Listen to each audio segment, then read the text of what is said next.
Oh, welcome into mid-Norfolk, and on today's walk we're going to take Lara, our 2.5-year-old Weimaraner, on a road walk down this little country lane that leads towards Alton from the town of Elsham. We're just on National Trust land here to the side of Blickling Hall Estate. This is one of my favourite walks, going down the side of the common land that is protected and managed by the National Trust here on the edge of the Blickling Estate. Wildflowers on here this year have been absolutely spectacular. If I just have a little look at this bank, got this beautiful little creeping like a speedwell. I'm not sure what that one is, with these white flowers coming up through it and a beautiful dandelion at the top.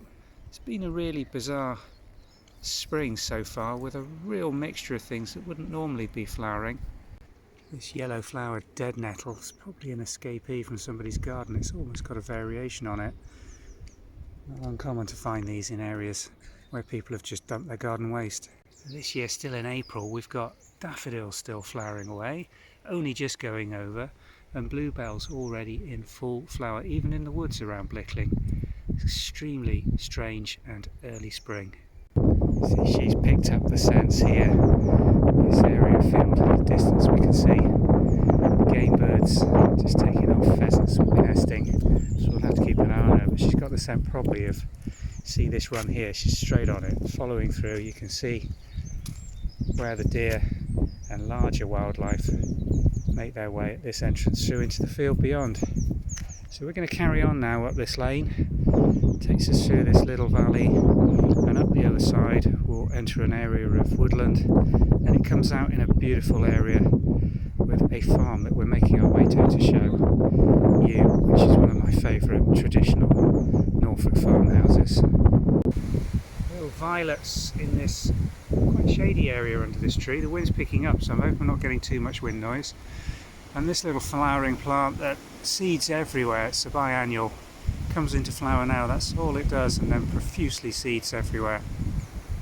There's fewer and fewer places in England where you can road walk a dog safely on a morning, but Norfolk's one of them.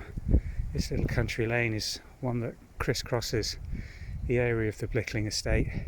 Quite typical for these lanes to have a run of grass up the middle. This one's not quite there yet, but you can see the deposits from the farm vehicles that are building up in the centre. She's having an absolutely lovely time. Haven't met a single car so far. Show recalls I'm confident enough on this lane that I'll get her back quite safely. What I've got to keep an eye out for is muntjac and roe deer, because if she sees one of those, she's going to have a chase. Won't catch it, confident of that. They'll always get the better of her, but she'll love the game. This is an absolutely massive field of potatoes that have been put in over the last couple of days.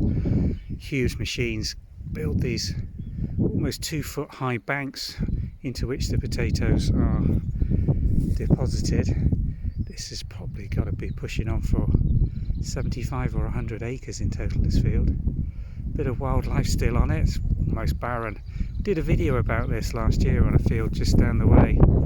A couple of hares, a few partridge and crows, but otherwise it does decimate the wildlife that would otherwise be sheltering in the field.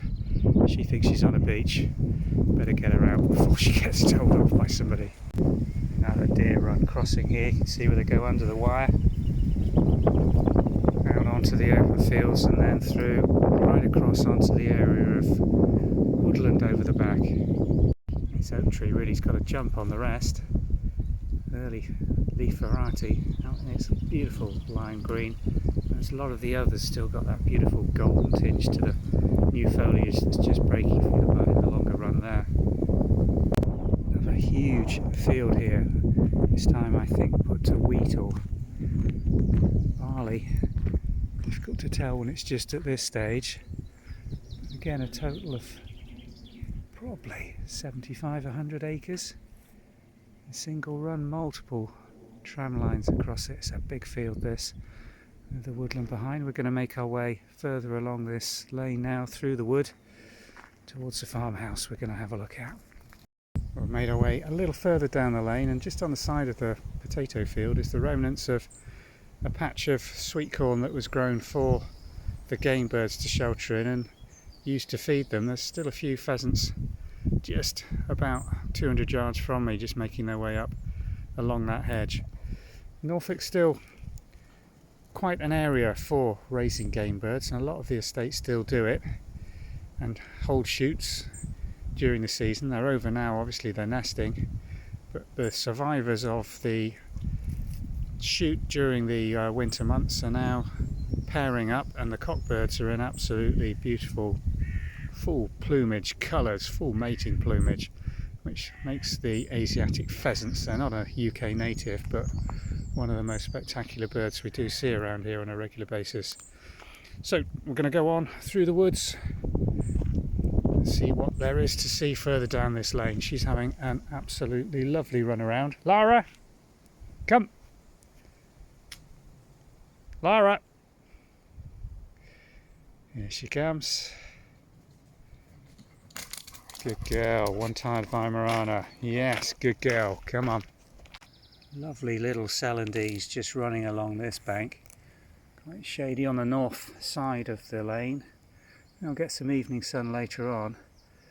And again, these really should almost be over by this time of year.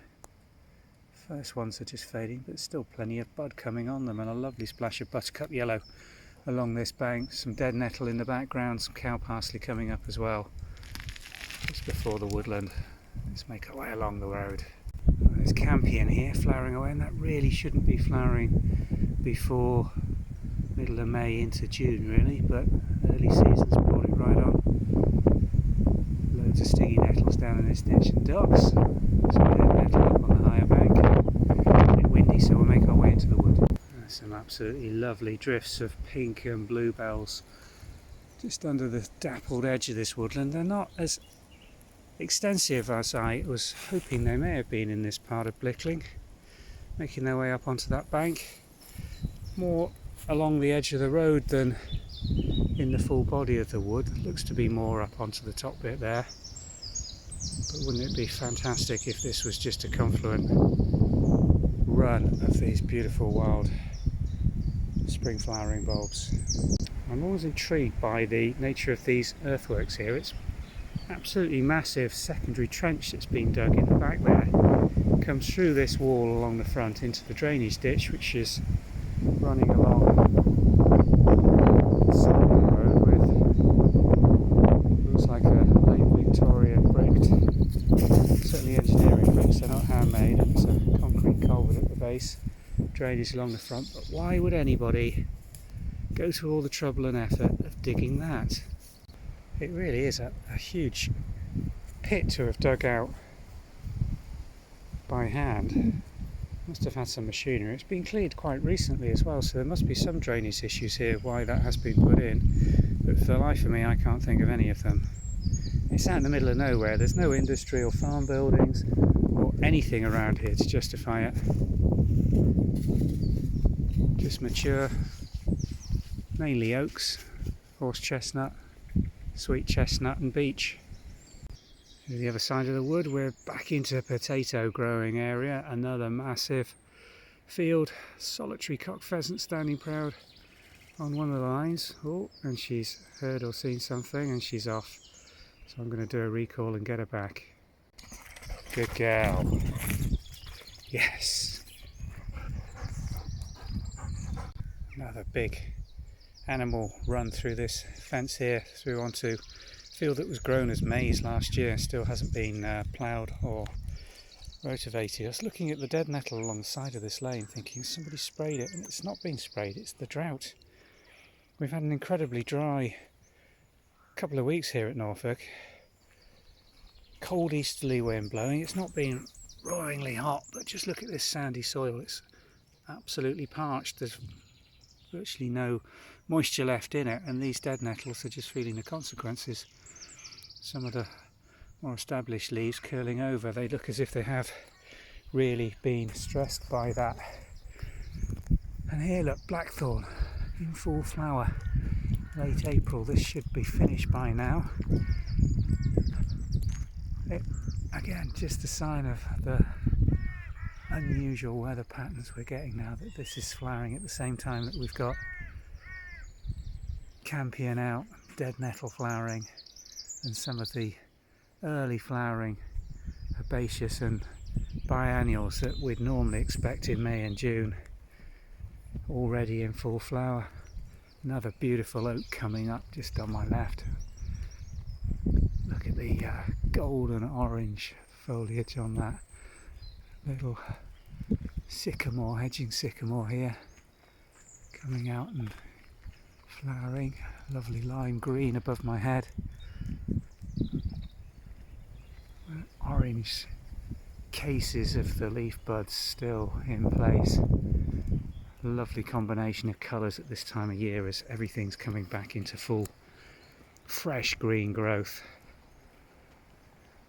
Makes it so beautiful out in the peaceful countryside where you can walk and slowly just appreciate all these trees as they come out. We're lucky here in Norfolk, particularly on the Blickling estate, that we've got so many areas of mature woodland, and particularly such a good collection of mature oak trees like this one I'm filming above my head. If I asked you to name a flowering tree, you probably wouldn't at the top of your list pick an oak tree, but this is the oak flower bracts, full of pollen, open at the same time that the leaf buds open, and it's partly what's giving this tree its lovely colour. You see they're identical colour to the lime green on the leaves, and this tree's absolutely coated in these thousands and thousands and thousands of bracts, all discharging heavy amounts of pollen. I'll just tap one of these. They may not be discharging yet. No, still too early. But in a couple of days they'll have dried and be opened and be releasing the pollen into the air. And these are air pollinators, which is why so much of the stuff is produced. A rather miserable looking partridge just sitting on top of a barren row of potatoes, wondering where his undergrowth cover and food source has gone. But plenty of cover around here for them. They'll be absolutely fine. It's probably a male that's mated and is now wondering what to do for the rest of the spring. Beautiful blue sky here this morning. Made our way now probably about 1.5 miles along this track, and it won't be long before we come round the corner to the farmhouse. We've made our way further along the lane, just come round this corner. Beautifully cut hedges up here, and just coming into view, red pan tile roof and the garden brick wall with a lovely old gate in it, which we're going to show you in a minute. And here we are, one of, in my opinion, the most attractive rural pieces of agricultural real estate in Norfolk. Wood Farm, Woodland. Beautifully walled front garden, catmints, giant catmints along the front. The old duck pond on the opposite side of the lane with a beautiful collection of water in it. And a magnificent front garden gate, formal entrance to the house with portico and a beautifully flowering wisteria. And this is a full working farm. Lovely run of old barns around the back. If we just make our way along here. Just love this pond. Look at the reed iris in the front. That's going to be yellow flag iris. In another couple of weeks is going to give a spectacular display along the front aspect. Oh, and there's the guard dog greeting my Weimaraner. And here's the rather nice main entrance, EF Harold Limited wood farm, with the main farm entrance for the machinery and the modern farm agricultural buildings in the background. But just look at the run of old Georgian and Victorian barns there. Beautiful. Fantastic location. I love this little walk. We're going to turn around now and make our way back to Alton Common and another day we'll make our way further down into Alton Village, because there is some beautiful housing stock. It'll make a very nice village tour to show you. But that's me done for today. She'll be tired out by the time we get home.